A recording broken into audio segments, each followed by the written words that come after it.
vais vous présenter aujourd'hui une enquête qu'on a menée sur Futura Science à propos d'un bolide qui a traversé une partie du ciel français le 25 janvier. Futura Science, c'est un forum scientifique, donc il n'y a pas que de l'astronomie, il y a énormément de choses dedans. Futura Science, c'est une très grosse structure, 200 000 membres actuellement, avec des temps forts importants, notamment en astronomie. Vous voyez qu'en juin 2004, Futura Science avait organisé l'observation du transit de Vénus devant le Soleil et avait rempli le Stade de France, ce qui est quand même une belle performance pour de l'astronomie. D'abord un petit rappel sur les termes parce qu'il y a souvent des confusions. Le premier corps le plus extérieur, on va le dire, c'est le météoroïde. C'est le corps qui est en dehors de l'atmosphère. Et ce corps, quand il va plonger dans l'atmosphère, il va s'enflammer en traversant les couches atmosphériques. Si c'est un petit corps, ça va être un météore, une traînée lumineuse, et ce petit corps, il va se consumer. Si c'est un objet plus important, dont l'éclat va devenir supérieur à la magnitude de -4, donc supérieur à l'éclat de Vénus, à ce moment-là, on parle de bolide. Et si l'objet est vraiment très compact et atteint le sol sans s'être désintégré, on peut avoir une météorite, mais ça peut être aussi un morceau d'objet artificiel, un morceau de fusée, de satellite ou quoi. Le freinage va commencer dans la mésosphère, entre 50 et 80 km. C'est là que s'allument les météores. S'ils continuent à descendre, c'est qu'ils ne sont pas désintégrés, qu'ils sont suffisamment denses, suffisamment gros aussi, donc ils vont devenir des bolides. Et puis s'ils arrivent à traverser la stratosphère et la troposphère, ils finissent en météorite au sol. On a un objet au centre qui va monter en température jusqu'à 1700 degrés. Donc il descend très très vite. La vitesse peut aller de 15 à 70 km/s. Donc c'est extrêmement rapide. L'objet s'échauffe donc à une très forte température et il va ioniser l'air qui est tout autour. Donc en fait, c'est cette colonne d'air qui est ionisée qui s'allume. Si vous avez un objet qui fait 1 mètre de diamètre, il peut allumer une colonne qui fait 100 mètres de diamètre. Donc ce que vous voyez en fait, c'est cette colonne d'air ionisée avec les échanges d'électrons entre les particules de gaz qui produisent la lumière du phénomène. Alors qu'est-ce qui se passe le 25 janvier ? La première dépêche de l'AFP sur le sujet, elle arrive à 22h27. On a d'un côté, ce que j'ai souligné en rouge, des signalements, on va dire sérieux, pompiers, centres de secours, CODIS, qui sont sud de la France, le Vaucluse. Et là, des gens qui signalent, qui appellent les pompiers en disant il y a un avion en feu, on a vu passer quelque chose, bon. Et puis de l'autre côté, on nous dit une météorite qui a achevé sa course à Bourges. La chose serait tombée près du village de Trouy, à 7 km au sud de Bourges. Bon. Les informations qui viennent de Bourges, elles sont assez peu nombreuses. Il semble que la principale information, elle vienne de quelqu'un qui travaille sur l'aérodrome de Bourges, qui fait un petit peu d'astronomie amateur, et qui dit moi je l'ai vu tomber pas loin, elle est dans le secteur Trouy. Le samedi 26, comme sur certains forums, sur Futura Science, il y a quelqu'un qui signale que on a parlé aux infos d'un passage de bolide et surtout d'une chute de météorite.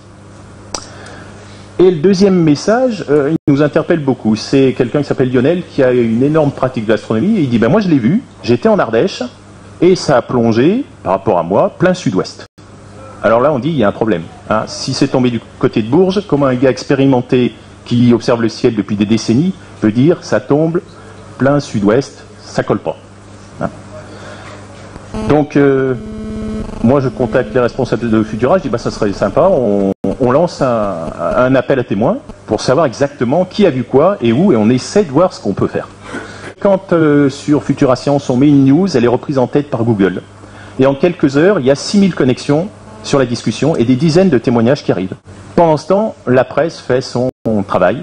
Donc tout le monde se précipite sur le seul témoignage qui signale du côté de Bourges. Les gendarmes organisent des battues avec les habitants du village. Il y a des cartes très précises. Alors pour le moment, personne n'a aucune info. Le lendemain, 29 janvier, j'ai pas dormi de la nuit, et tous les messages qui arrivent, tous les témoignages, j'essaie de monter une première carte. Donc on la publie le lendemain sur Futura Science. Et la carte, elle est très claire. La météorite, si c'est une météorite, et si elle est tombée quelque part, elle n'est pas tombée à Bourges. Elle est bien tombée dans le sud de la France, et on s'aperçoit que le monsieur de Bourges, il s'est pas trompé de direction, mais il s'est simplement trompé de 400 km. Pourquoi ? Parce que quand vous voyez un phénomène comme ça dans l'atmosphère, il est totalement impossible de dire si ça tombe dans le champ qui est à 2 km ou si ça tombe à 300 km de vous. Donc tous les témoignages convergent pour une région qui concerne le Languedoc-Roussillon. Hein. Et ce qui nous étonne tout de suite, c'est la distance de certains témoignages, puisqu'on a des témoignages de gens qui l'ont observé depuis l'Alsace, des gens qui l'ont observé depuis la Bretagne. Hein. Et en fait, ça nous laisse penser que le phénomène s'est produit très haut dans l'atmosphère. Pour qu'on puisse le voir à une telle distance, avec la rotondité de la Terre, il fallait que ce soit très très haut. Il y a des gens qui ont des témoignages très très pointus. Par exemple, on voit un exemple, des gens qui mettent des cartes de chez eux, prises sur Google, qui tracent des trajectoires, l'azimut, etc. Et donc ces témoignages très précis vont nous servir tout le long de cette enquête pour affiner la trajectoire et avoir d'autres renseignements dont on parlera tout à l'heure. Mais on va dire 90% des messages qu'on reçoit sur la cinquantaine de témoignages qu'on aura en tout sont des témoignages de gens qui n'ont jamais fait d'astronomie, donc il va falloir faire avec. Donc on demande aux gens de préciser l'heure, la couleur aussi, on va voir après quel peut être l'intérêt d'avoir la couleur du bolide, la durée, l'aspect, comment ils le décrivent eux, qu'on ait une petite idée de ce qui a pu se produire, si éventuellement il y a eu fragmentation en plusieurs morceaux, s'il y a eu désintégration, enfin, et puis s'ils ont perçu des sons. À partir des descriptions qu'on a, on va essayer de représenter ce que les gens ont vu. Donc, on va avoir... Bon, moi je vais faire un premier dessin et je vais le proposer aux gens à partir de certains témoignages. Hein. Donc ce qu'on nous raconte, c'est-à-dire cette traînée de fumée qui va rester un certain temps, cet aspect boule qui explose, hein, alors qui est sans doute lié au flash de l'explosion. Hein. On n'a pas vraiment une boule qui descend. Hein. Là, on représente le phénomène lumineux final, on va dire, hein, ce qu'on appellera le feu d'artifice final. Des gens qui signalent des formes de petits crépitements, d'étincelles. Et j'ai un autre amateur, celui qui était en Alsace, l'un des plus éloignés, qui lui va essayer de représenter à sa façon ce qu'il a observé. Le 31 janvier, grosse coupe, on a la première photo. Alors je vous arrête tout de suite, c'est pas la photo du bolide, c'est la photo de la traînée évidemment.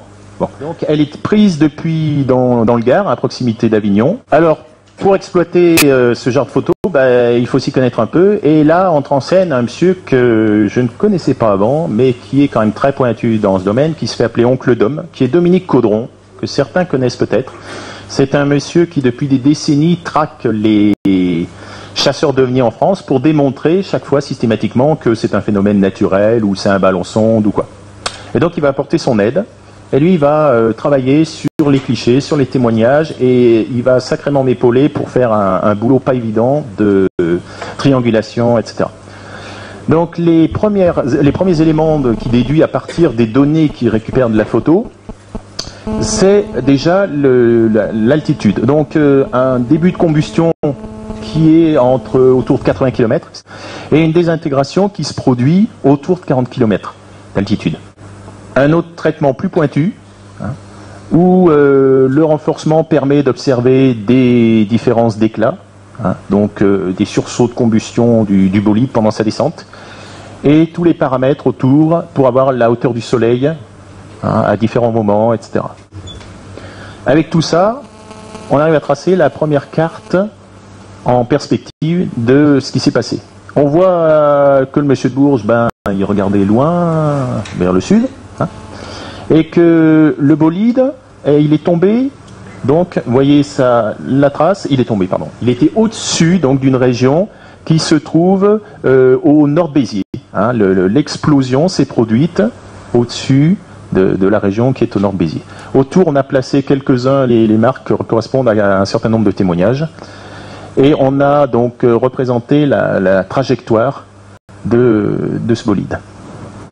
Alors à force de resserrer les taux, on se dit qu'on n'est pas très loin peut-être de délimiter une zone de chute probable, si quelque chose a chuté. Parce que là, c'est pareil, on ne sait pas. Donc le 8 février, on présente de nouvelles cartes et on localise une zone qui est située sous le point de désintégration. Alors évidemment, chance fabuleuse, il n'y a que de la forêt. À côté du travail d'Oncle Dom, il y a quelqu'un d'autre qui a pris les choses en main de son côté, c'est Météor Passion, c'est son pseudo sur le forum, et lui aussi il va travailler sur la trajectoire. Et donc il obtient cette trajectoire. Hein. qui plonge, et le point d'extinction qui correspond à sans doute l'explosion du bolide. Et il part de là pour nous dire, logiquement, la zone de débris, c'est une ellipse, évidemment, puisque le bolide, il arrive à toute vitesse, il vient comme ça, depuis la région au nord de Marseille, et donc, il va falloir chercher dans cette zone-là. Le 23 février, on peut publier un nouvel article, parce que Oncle Dom a énormément bossé sur les témoignages, tout repris, et lui, il obtient enfin la carte exacte de la trajectoire. La voilà. Alors, en fait, au sol, vous l'avez en violet, donc on n'est pas du tout sur quelque chose qui est parti depuis Marseille, on est bien sur quelque chose qui est descendu, on va dire, nord-sud. Et la représentation nous montre que c'est un bolide qui a plongé, on va dire légèrement en biais, je vais rester dans un vocabulaire simple, donc d'à peu près 80 km d'altitude pour se désintégrer à peu près à 40 km. Et au sol, vous avez donc la trace de ce bolide. On a vu jusqu'à maintenant ce qu'on avait fait sur Futura Science. Voilà le rapport d'enquête du GEPAN, le groupe d'études et d'informations sur les phénomènes aérospatiaux non identifiés. C'est un organisme très sérieux qui dépend du CNES. Et quelques éléments de l'enquête. Donc déjà les faits, il rappelle ce qu'on a vu. Le rôle de Dominique Caudron, parce qu'il a, comme il est connu par le CNRS, tout de suite il a été sollicité pour faire des calculs de leur côté. Et eux, ils ont procédé à un appel à témoins dans la presse, qui leur a permis de rassembler 200 témoignages. Et c'est ces témoignages qui vont leur servir de base à l'analyse du phénomène. Et en interrogeant les bases de données, on sait qu'on n'a pas à faire la rentrée d'un débris spatial identifié. Donc on privilégie la vitesse de la météorite, ce qu'on avait déjà privilégié avec la vitesse du bolide.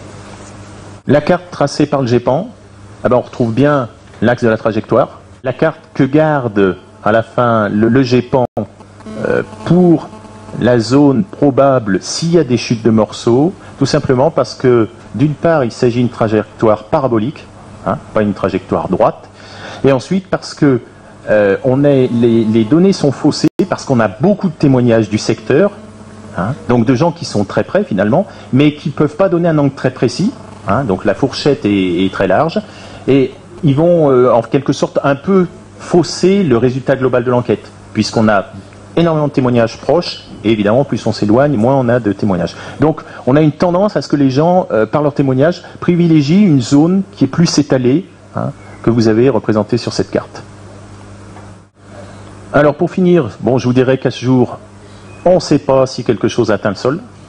Il y a des gens qui sont sur place, des scientifiques, et sans doute des gens qui ont suivi sur le forum et ailleurs ce qui s'était passé. Il y a eu quelques recherches, mais on est vraiment sur une zone immense. On n'a pas eu de témoignage direct de chute de pierre ou de bruit de chute de pierre. Il faut dire que la région est vaste. On a vu que quand même on a aussi une zone très boisée.